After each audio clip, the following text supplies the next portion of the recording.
ನಮಸ್ತೆ ಎಜಿ ನ್ಯೂಸ್ಗೆ ಸ್ವಾಗತ. ಚಾಮರಾಜನಗರ ಜಿಲ್ಲೆಯ ಕೊಳ್ಳೇಗಾಲ ತಾಲೂಕಿನ ಚಿಕ್ಕಿಂದುವಾಡಿ ಸಮೀಪ ಜೇನುಹುಳುಗಳ ದಾಳಿಗೆ ಬೈಕ್ ಸವಾರು ತೀವ್ರವಾಗಿ ಗಾಯಗೊಂಡಿರುವ ಘಟನೆ ಜರುಗಿದೆ.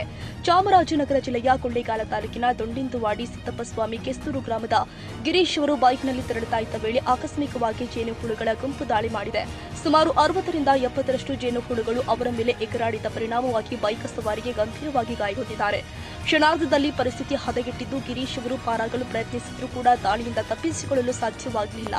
ಅದೇ ಮಾರ್ಗದಲ್ಲಿ ಸಂಚರಿಸ್ತಾ ಇದ್ದ ಪ್ರವಾಸಿ ಮಿತ್ರ ಮಾದೇಶ್ ತಕ್ಷಣ ಎಚ್ಚೆತ್ತುಕೊಂಡು ಗಾಯಾಳುವನ್ನ ಕೊಳ್ಳೇಗಾಲದ ಆಸ್ಪತ್ರೆಗೆ ದಾಖಲಿಸಿ ಮಾನವೀಯತೆ ತೋರಿದ್ದಾರೆ. ಗಾಯಾಳು ಚಿಕಿತ್ಸೆ ಪಡಿತಾ ಇದ್ದಾರೆ. ಕನ್ನಡಿಗರ ಮೆಚ್ಚಿನ ನಿಮ್ಮ ಎಜೆ 24/7 ನ್ಯೂಸ್ ಕನ್ನಡ ವಾಹಿನಿ ಇದೀಗ ಟಿವಿಯಲ್ಲಿ ಲಭ್ಯ. ನೋಟಿಸ್ ಕೊಟ್ಟಿದ್ರೆ ವಾಪಸ್ ತಗೋತೀವಿ. ಇವತ್ತು ವಕ್ಫ್ ಪ್ರಾಪರ್ಟಿ ಅಂತೇಳಿ ಬರ್ತದೆ ಅಂತ ಹೇಳಿದ್ರೆ ರೈತರು ಬೀದಿಗೆ ಬಂದ್ರೆ ಏನ್ ಮಾಡ್ಬೇಕಾಗತ್ತೆ? ಯಾರು ವೋಟ್ ಹಾಕಿಲ್ಲ ಅಂದ್ರೆ ಗ್ಯಾರಂಟಿನೆಲ್ಲ ಸ್ಟಾಪ್ ಮಾಡ್ಬಿಡ್ತೀವಿ.